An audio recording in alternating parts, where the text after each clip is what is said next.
Moya? Bagsak! Anong ginagawa mo? Dahil nasa part 3 na tayong game 3, eto na ang mangama aaksyong bakbakan. Rebound nakuha ni Moya. Nag-iwan ng sakit ng katawan. Isa pa ulit. Papay, gusto mo atang masaktan? Kukunin mo ang depensa kay Boss Agul?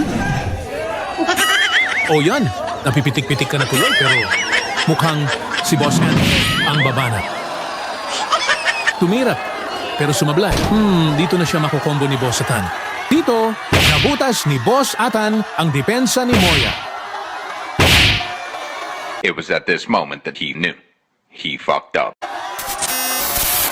Moya TV, nasaktan! Ayun, bagsak!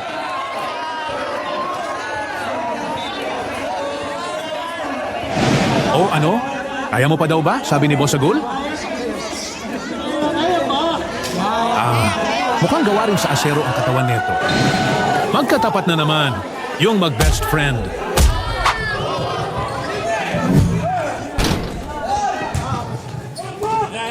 Talagang pilit niyang babantayan si Moya pag may pagkakataon. Moya, free throw shot. Tandem pa yung dalawa mang ilang.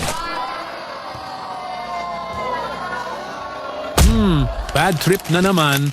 Huwag mong pandilatan, Boss Atan. Oh, bitin ka ulit? Abangan, may last part pa yan. Kaya follow, like, and share para lagi kang updated sa mga video na ganito.